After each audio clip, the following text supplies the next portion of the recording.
Final Fantasy VII Remake does not cover the whole plot of the 1997 original. Instead, it is just the first in a multi-part series of games that will tell the full story. With that in mind, it's understandable if the first question you thought of is where does the remake end, especially if you've played the original PlayStation game. If answers are what you seek, then this is the place to find them, but fair warning, there are spoilers ahead if you haven't played the original game.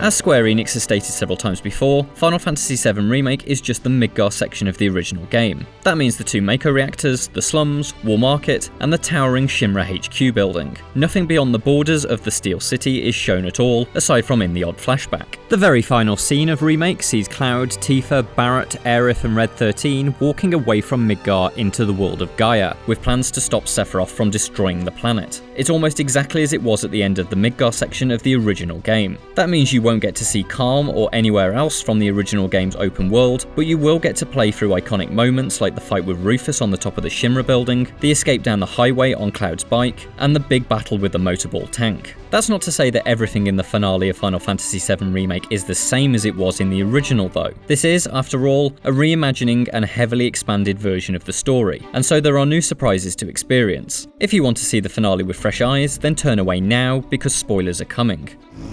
On second thought, the final chapter of Final Fantasy VII Remake is around an hour of entirely new story beats, which involves 2 major boss battles and the introduction of a key new plot thread. The final boss is Sephiroth, which is inevitable considering his status as the story's big bad, but the boss preceding him ties into Remake's new and expanded narrative. So while the final scene may be taken from the original game, almost everything else in the last chapter of Remake is brand new. By concluding as the party escapes Midgar, it leaves a sequel to pick up as they proceed to Calm, Fort Condor, Junon Harbor, the glittering domes of the Gold Saucer, and beyond. Don't expect that journey to be exactly as you remember it though. Remake's new narrative additions mean we'll likely be seeing all of this in a brand new light. So that's where Final Fantasy VII Remake ends, and it'll take you anywhere between 30 and 40 hours to get there. That's a far cry from the 5 or so hours it takes when playing the original game.